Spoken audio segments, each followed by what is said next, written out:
Hey guys, and we'll be doing another reaction video today. I'm going to react to Tapping and Knocking. Mr. Nightmare Reupload is creepypasta by Mr. Nightmare, or not by Mr. Nightmare, read by Mr. Nightmare.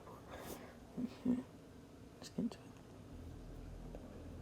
When I was around 13, I moved into a relatively large house in a small neighborhood. My room was on the second story, and I had a window that was almost completely hidden by the high headboard of my bed. I say almost completely hidden because about a quarter of it could have been seen above the headboard. I was, and still am, really paranoid about people watching me, so I would feel uncomfortable at night while on my computer, even though it seemed impossible for someone to look into a window several feet off the ground. Whenever the thought would come into my head, I would take the pillows from my bed and put them on the top of the headboard to cover the window. After a few months of living there, I would sometimes hear tapping. It was as if somebody was knocking on wood. At first it was 1 or 2 knocks, but after a while it would be 3 or 4 knocks. It didn't happen very often, but it always happened at night. I told my father, who was the only other person that lived in the house, but he would always dismiss it as the cat.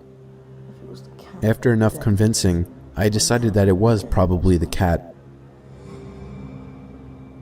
After a year passed, with the tapping happening every other day or so, my cat passed away. It was sad because I had her since she was just a kitten, and her passing away was very unexpected. She was an indoor cat and somehow managed to get outside.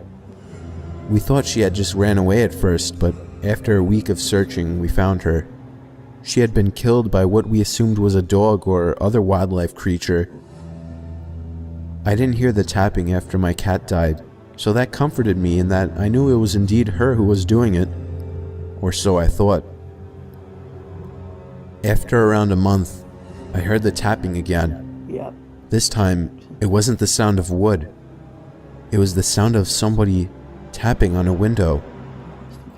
I was facing the computer and facing away from the almost covered window, so hearing the tapping and hearing it so clearly, I didn't really know what to do. I ran out of the room and told my dad. He came into the room and looked out the window to find nothing. I couldn't sleep for the rest of the night. Or rather, I wouldn't sleep. We moved a few weeks later due to my father being promoted and needing to move closer to his work. The worst part about the whole thing is that I recently found out that the people that moved into our house after us were murdered in the house during the night. Their killer was apparently an old neighbor that broke into their home via the window. According to my father, who was relaying this news to me, the killer's house had several pictures of our house inside it. The pictures dated back to around 2006, when we still lived in the house. Oh, this is creepy. 2006, the year I was born. What? And there was tapping everywhere. And then the dad said it was the cat. Well, wouldn't it happen during the day if the cat was? Wouldn't it happen during the day as well? Because it would make more sense if it happened in the day as well. But it only happened in the night. It wasn't the cat. Definitely wasn't. Anyway, thanks for watching, and bye.